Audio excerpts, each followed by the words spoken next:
Good morning, welcome to my channel. আশা করি তোমরা সবাই অনেক ভালো আছো আর সুস্থ আছো, আর আমিও বেশ ভালো আছি। এই যে সকাল সকাল আর কি এসে গেছি আর কি রান্নাঘরে, আর এখন বাজে হচ্ছে সকাল ওই 9:15 মতো। তো দেখো কয়েকটা আর কি ফিশ ফিঙ্গার আর কি ছিল ফ্রিজের মধ্যে, তো কালকে ভাজা হয়নি, সময় পাইনি। আর এই যে এখন আর কি ওই জন্য ওগুলো ভাজতে এলাম। আর এই কয়েকটা আর কি অল্প তেল দিয়ে আর কি ভাজবো, কারণ বাবাও আর কি আমরা যদি খাই যদি ডিপ ফ্রাই করে তেলের মধ্যে, তো বাবাও তো খেতে চাইবে, তো বাবাকে ডিপ ফ্রাই করে দেওয়াটা আর কি ঠিক নয়। সেই জন্য আর কি বাবার জন্য অল্প অল্প তেল দিয়ে ভেজে নিলাম। আর এই যে ফিশ ফিঙ্গার দিয়ে আর কি মুড়ি আর চানাচুর দিয়ে খেয়ে নিলাম। তো কি করব বলো, এমনি এমনি তো খেয়েছি, আর ওই যে অনেকটাই ছিল সেই জন্যে আর কি মুড়ি দিয়ে খেয়ে নিলাম। আর এদিকে দেখো গ্যাসটা আর কি ফিশ ফিঙ্গারগুলো ভাজার পর আর কি গ্যাসটা শেষ হয়ে গিয়েছিল। তো কি করা যাবে, তো স্টোভেই আর কি রান্না করতে হচ্ছে।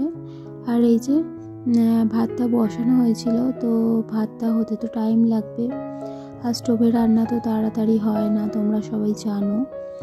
আর সেই জন্য আর কি মাছের মাথাগুলো আর কি ভাজছিলাম প্রথমেই।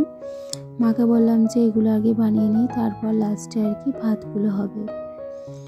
তো সেই জন্যই আর কি মাছের মাথাটাই আর কি তাড়াতাড়ি ভেজে নিয়েছি, এই যে দেখো লাল লাল করে। আর ওগুলো ভাজতে ভাজতে আর কি আলুগুলো ছাড়িয়ে নিয়েছি, কেটে নিয়েছি, টমেটো পেঁয়াজ এগুলো আর কি কেটে রেডি করে নিয়েছিলাম। আর মাছগুলো দিকে ভাজা হয়ে গিয়েছিল, আর তরকারিটাও বসিয়ে দিয়েছিলাম। তারপর আর কি গ্যাস লাগানো হয়েছিল, তারপর ভাতটা আর কি ওই গ্যাসেতেই হয়েছিল। আর এই যে মাছের মাথার ঝাল আর মাছ দিয়ে আলুতে আর কি তরকারি হয়েছিল আর ভাত। এই তো এটাই হলো রবিবারে দুপুরের লাঞ্চ বলতে পারো। আর তারপরে আর কি অনেক লেট করে আর কি হাজব্যান্ড এসেছিলো, তো ওরও আর কি ভাত খাওয়া হয়ে গেছে। তো এখন চলে এসেছি আর কি বাসন মাজতে। তো দুপুরে খাওয়ার পর আমাদের বাড়িতে প্রায় অনেকটাই বাসন জমা হয়। তো এর আগে তোমরা যারা আমার ভিডিও দেখেছো তারা জানো, এদিক সেদিক করে অনেকটাই আর কি বাসন নোংরা হয়ে যায়। তো এই যে বাসনগুলো আর কি ভালো করে প্রথমে আর কি ধুয়ে নিই, যে এঁঠো বাসনগুলো হয়, ওই যে মাছের কাঁটা বলো ভাত বলো অবশিষ্ট, এগুলো আর কি প্রথমে ধুয়ে আর এক জায়গায় জমা করে রেখে দিই। তারপর আর কি ওই বাসন মাজার আর কি সাবান দিয়ে মেজে নিই। আর এই যে এখন ধুয়ে নিচ্ছি। তো দেখো সব কিছু ধোয়া প্রায় কমপ্লিট হয়ে গেছে। আর এই যে হাঁড়িটা রয়েছে, তো হাঁড়িটাও আর কি ধুয়ে নিলাম। তো এরপর যাবো আর কি পাখির ঘরের কাজগুলো করে তবে আর কি আমার কাজগুলো মিটবে। তো ওদিকে পাখিরকে খেতে দিয়ে দিয়েছি, আর জলের জায়গাগুলো আর কি বের করে নিয়েছি। তো এই সমস্ত কাজ করতে না করতেই আর কি উপরে এই কাজের জন্য এলাম। তো অনেক দিন ধরেই আর কি উপরের ঘরের জন্য ফ্লোর ম্যাটটা কেনা রয়েছিল, কিন্তু আর কি বাতা হয়নি নানা কারণে। তো কয়েকদিন আগে তোমাদের ভিডিওতে শেয়ার করেছিলাম যে জানালার আর কি পর্দা লাগানোর কাজগুলো হয়েছে। তো এবার আর কি এই যে ফ্লোর ম্যাটটা আর কি ঠিকঠাক মতো পেতে দিলে আর কি ঘরটার অনেকটাই লুকটা চেঞ্জ হয়ে যাবে, আর ব্যবহারেরও ভালো উপযোগী হবে।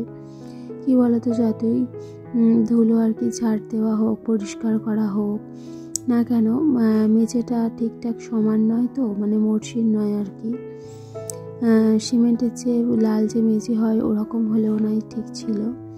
এটা সেইভাবে মেঝে করা নেই, তো ছাদের ওপর জাস্ট খালি ঘরটা হয়েছিল, মেঝেটা ছিলই না প্রায়। সেই জন্য আর কি কীরকম আর কি পায়ের মধ্যে অমসৃণ আর কি কিচকিচ করতো, সবসময় ধুলো ধুলো মনে হতো। সেই জন্যই আর কি এই যে এতদিন পর আর কি ম্যাটটা পাতা হলো, আর ফ্লোর ম্যাটটা। আর এই যে আলমারিটাও আর কি এদিক থেকে একদম উল্টো দিকে আর কি রাখা হলো, উত্তর দিকের দেওয়ালে এই যে এই ধার বরাবর আর কি পাতা হচ্ছে। তো একটু উঁচু নিচু আছে দেখতেই পাচ্ছ, ওটা আর কি আমিও দেখছিলাম। আর পুরোটা মেপে দেখা হচ্ছিল যে বাকি ফ্লোর ম্যাটে পুরোপুরি ঘরটা কভার হয় কি না।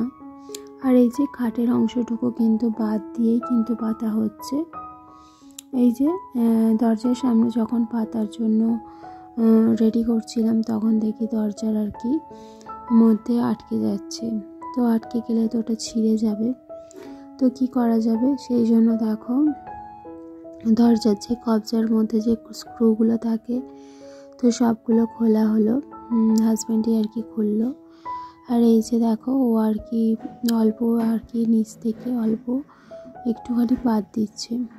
তো দেখো বাদ অনেক কষ্ট করে আর কি দরজাটা খোলা হয়েছে। তো সেই সবগুলো তোমাদের সঙ্গে শেয়ার করতে পারিনি, তো অনেক কিছু ধরাধরির ব্যাপার আছে সেই জন্যই আর কি। তো ওকে আর কি ধরে দিতে হচ্ছিল, অনেকটাই গুরুত্বপূর্ণ কাজ। একটা ঘরের দরজা খোলা তো আর খুব একটা সহজ ব্যাপার না, সেই জন্যই একটু। আর এই যে দেখো ও আর কি কাটতে পারছিল না, সেই জন্য কী যেন একটা কিনতে গেল, তো আমি জানি না। আর এদিকে দেখো আমি বসে পড়েছি আর কি কাটতে, তো ও নেই, আমি আর কি একাই আর কি কাটছিলাম। তো আস্তে আস্তে জানো তো প্রায় আমি বেশিরভাগটাই কেটে ফেলেছিলাম, প্রায় পুরোটাই কেটেছি আমি। তারপর এক মনে কাজ করছিলাম, ওই জন্য বলে না অসম্ভব অনেক কাজও কিন্তু এক মনে ধৈর্য নিয়ে করলে কিন্তু সেটা কিন্তু সাকসেস হওয়া যায়, তাই না? এই যে আজকে তার প্রমাণ একটা পেলাম।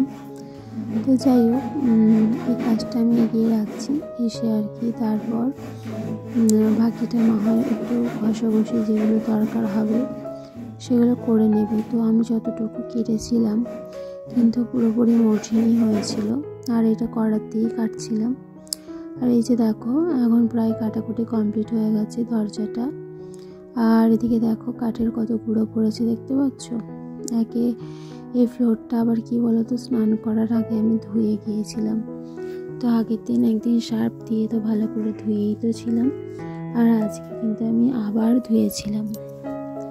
আর এদিকে দেখো পার্লার আর কি স্ক্রুগুলো আর কি লাগিয়ে দিচ্ছে, টাইট করে লাগাতে হবে। তো ওটা একটু কিছুটা ধরেছিলাম, এখন অনেকগুলোই লাগানো হয়ে গেছে, তো দরজাটার খুলে পড়ে যাওয়ার চান্স নেই, সেই জন্যই আর কি তোমাদের সঙ্গে একটু ভিডিও করে শেয়ার করলাম।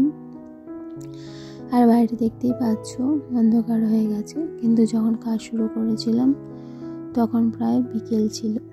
এই যে ধুলোগুলো ঝাড় দিয়ে নিচ্ছি, তো ওপরে যে ফ্লোরটার ম্যাটটার ওপরে আর কি বসে কাটছিলাম, তো ওটা তুলে আর কি ছাদের মধ্যে ঝেড়ে এসেছিলাম।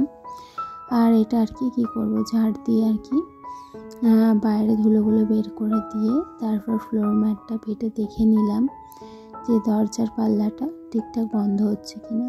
তো যাই হোক আমাদের কষ্টটা সার্থক হয়েছে। তো এখন দরজার পাল্লাটা ঠিকঠাকভাবে লাগানো হয়ে গিয়েছে, আর কি বলতো ম্যাটটার ওপর দিয়ে ইজিলিভাবে পাল্লাটা কিন্তু বন্ধও হচ্ছে, খুলছেও।